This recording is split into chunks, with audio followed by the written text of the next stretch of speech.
Toutes les louanges reviennent à Allah, Seigneur des mondes.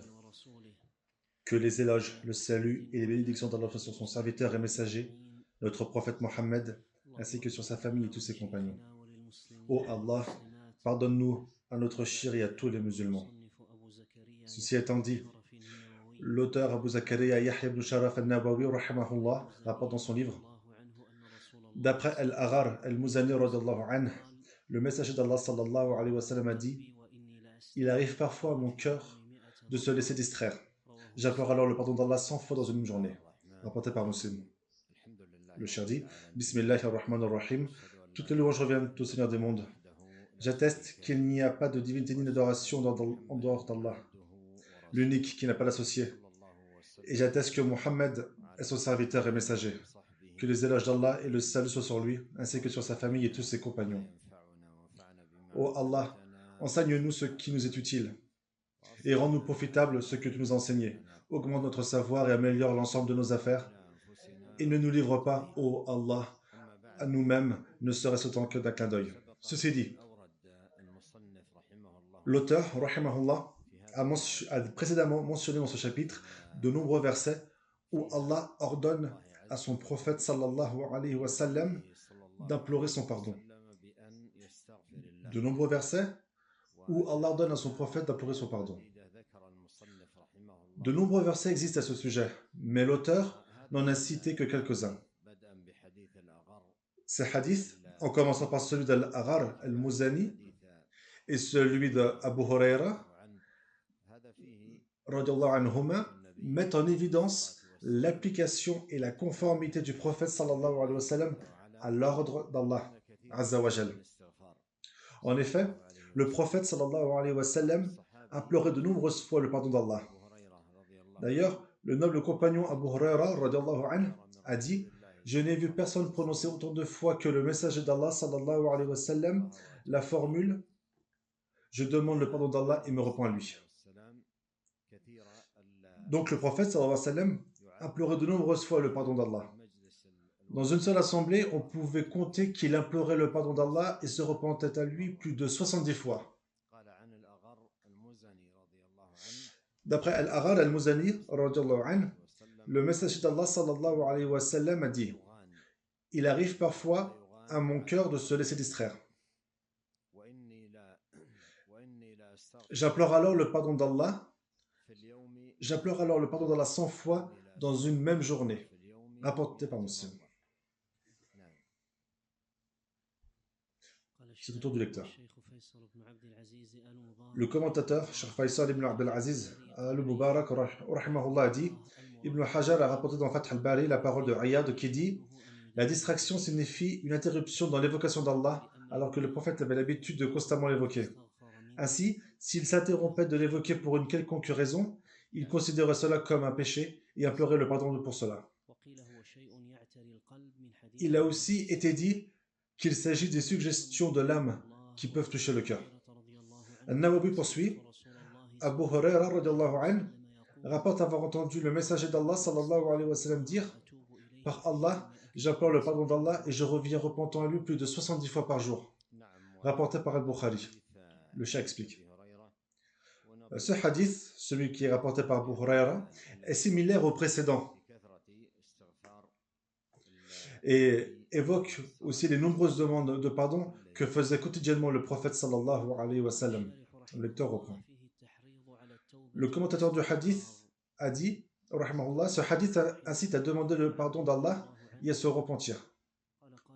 L'auteur Nawawi poursuit, rahimahullah, toujours d'après Abu Huraira, le messager d'Allah sallallahu alayhi wa sallam a dit, par celui qui tient mon âme dans sa main, si vous ne commettiez pas de péché, Allah vous ferait disparaître pour vous remplacer par des hommes qui commettraient des péchés, puis imploreraient le pardon d'Allah, le Très-Haut, qui leur pardonnerait. Rapporté par Muslim. Le cheikh continue. Ce hadith met en évidence le mérite de la demande de pardon, mais aussi l'amour qu'Allah subhanahu wa ta'ala éprouve envers ceux qui l'implorent et demandent son pardon.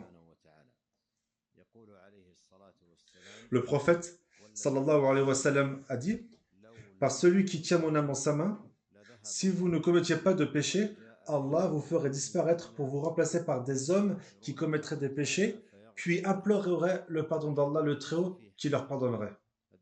Ce hadith n'incite aucunement à commettre de nombreux péchés, mais il appelle plutôt à demander le pardon d'Allah et à s'attacher à cette pratique. En effet, quels que soient les efforts fournis par le serviteur, celui-ci tombera forcément dans le péché. Comme cela est indiqué dans l'autre hadith du prophète, sallallahu alayhi wa sallam, tous les fils d'Adam commettent des péchés. Et le meilleur des pécheurs sont ceux qui se repentent beaucoup. Le lecteur reprend. Le commentateur a dit, rahimahullah, ce hadith montre qu'Allah aime le repentir et que l'on revienne vers lui. C'est pourquoi Adam fut éprouvé par le péché, afin qu'il se repente et revienne à Allah. Allah dit, en désobéissant à son Seigneur, Adam s'égara. Puis son Seigneur fit de lui son élu, accueillant son repentir et le remit sur le droit chemin. An-Nawawi poursuit, rahimahullah, Ibn Omar anhuma, rapporte, nous entendions le messager d'Allah sallallahu alayhi wa sallam dire jusqu'à 100 fois dans une seule assemblée, puisses-tu Seigneur m'accorder ton pardon et accepter mon repentir, tu es le très miséricordieux qui accepte toujours le repentir de ses serviteurs, rapporté par Abu Daoud et Tirmidhi. Le Cheikh dit, ce hadith est également similaire aux deux hadiths précédents, celui d'Al-Arar et celui d'Abu Huraira, en évoquant les nombreuses demandes de pardon que faisait le prophète sallallahu alayhi wa sallam. Ce hadith est même plus éloquent que les deux premiers.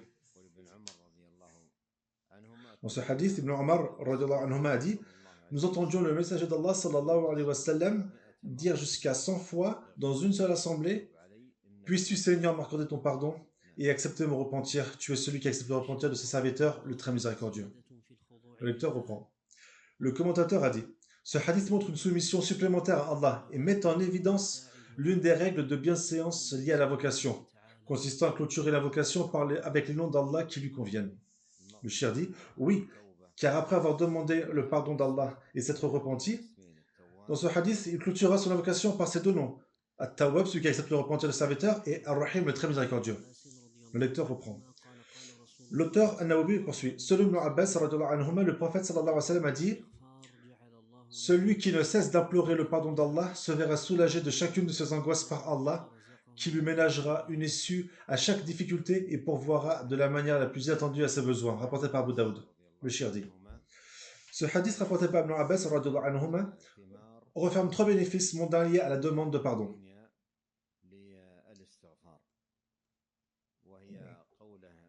Dans ce hadith, le prophète a dit, en effet, celui qui ne cesse d'implorer le pardon d'Allah se verra soulagé de chacune de ses angoisses par Allah qui lui ménagera une issue à chaque difficulté et pourvoira de la manière la plus inattendue à ses besoins. Ces 3 choses citées concernent la vie mondaine. Ces 3 choses concernent la vie mondaine. Mais concernant l'au-delà, la récompense de ceux qui implorent le pardon d'Allah est immense. Le prophète dit dans le hadith, sallallahu alayhi wa sallam, que se réjouisse celui qui trouve dans le registre de ses œuvres de nombreuses demandes de pardon.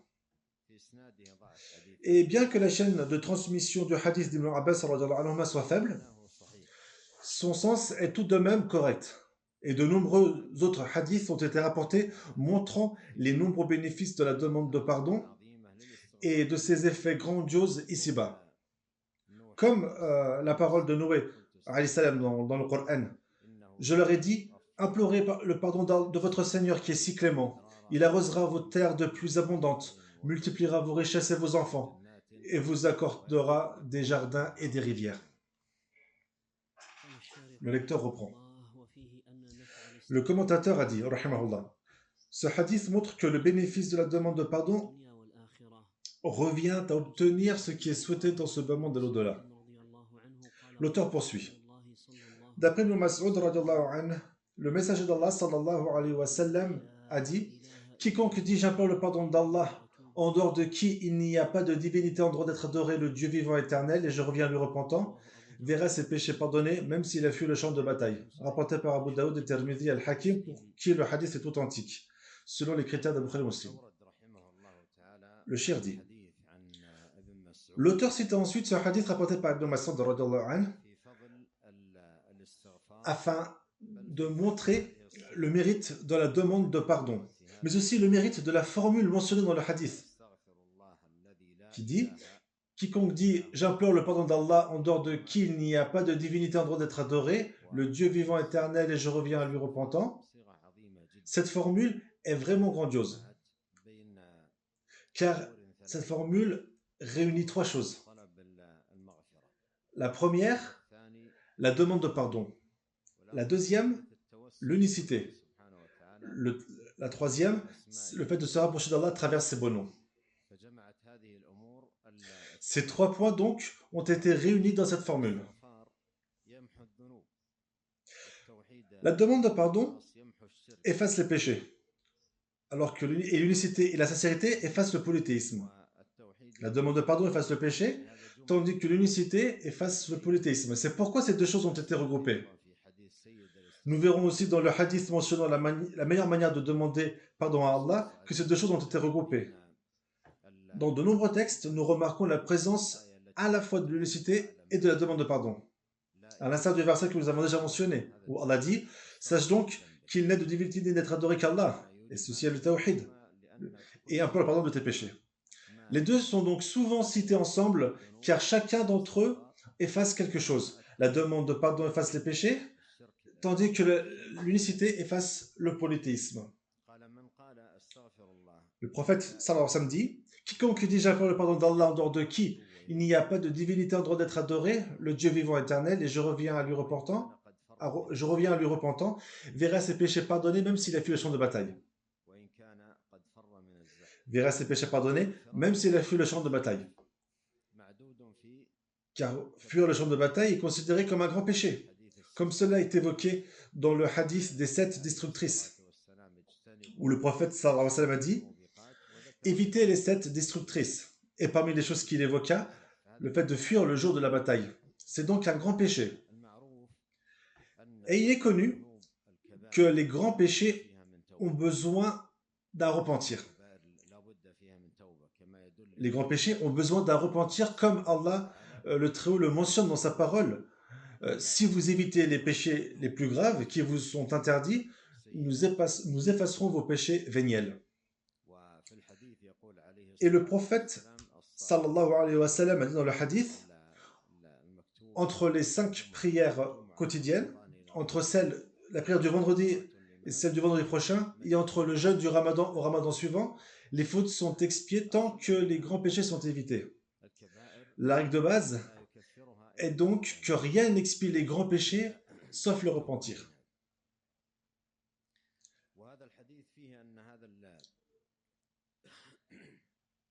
Et là, le shir va demander au lecteur de relire le hadith. Le lecteur lit. D'après Ibn Mas'ud, le messager d'Allah sallallahu alayhi wa sallam a dit « Quiconque dit j'implore le pardon d'Allah en dehors de qui il n'y a pas de divinité en droit d'être adoré, le Dieu vivant et éternel, et je reviens lui repentant, verra ses péchés pardonnés, même s'il a fui le champ de bataille. » Rapporté par Abu Daoud al-Tirmidhi et al-Hakim, pour qui le hadith est authentique selon les critères d'Al-Bukhari Muslim. Le shir parle. Ce hadith nous informe que la demande de pardon entraîne la rémission des péchés.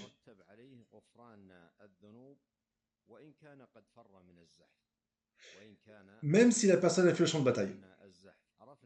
Même si la personne a fui le champ de bataille. Nous avons vu que fuir le champ de bataille fait partie des péchés majeurs et qu'il fait aussi partie des 7 destructrices qui sont de graves et de grands péchés. Et il y a des gens de science qui ont dit que le sens voulu dans le hadith, lorsqu'il dit « J'implore le pardon d'Allah, en dehors de qui il n'y a pas de divinité en droit d'être adoré, le Dieu vivant éternel, et je reviens repentant à lui », qu'il s'agit d'une demande de pardon qui est accompagnée d'un repentir.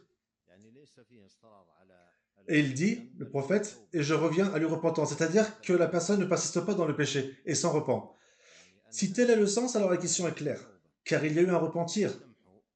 Et comme nous le savons, le repentir efface les péchés, si la personne a fait preuve de sincérité dans celui-ci. Il est donc possible que la demande de pardon voulue pas... Il est donc... Non. Et c'est ce que l'on déduit de la parole « et je reviens repentant à lui ». D'autres savants, en s'appuyant sur ce hadith, ont dit que certains grands péchés pouvaient être pardonnés par certaines œuvres pieuses par certaines, donc il dit le shirk que certains grands péchés peuvent être pardonnés par certaines œuvres pieuses, à condition que le grand péché commis ne porte pas préjudice à une personne ou au bien d'autrui. Comme celui qui fuit le champ de bataille ou d'autres péchés majeurs.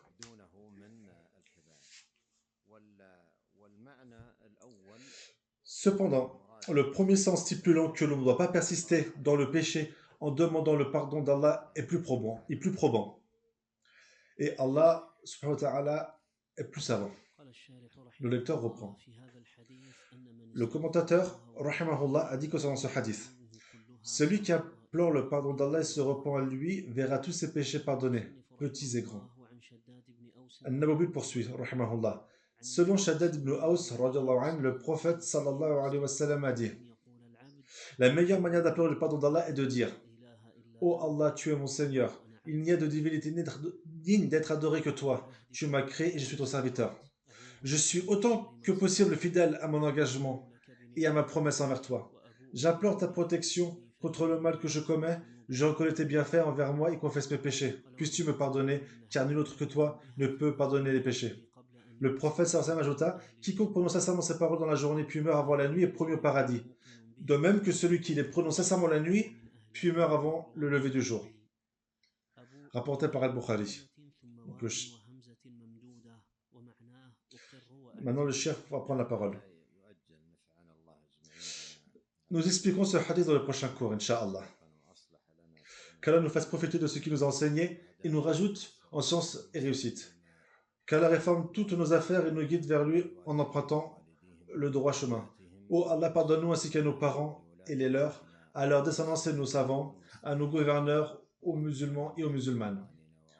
Ô Allah, accorde-nous la sécurité dans nos terres, réforme nos dirigeants et nos gouverneurs, place notre tutelle auprès de celui qui te craint et qui aspire à te satisfaire au sein de l'univers.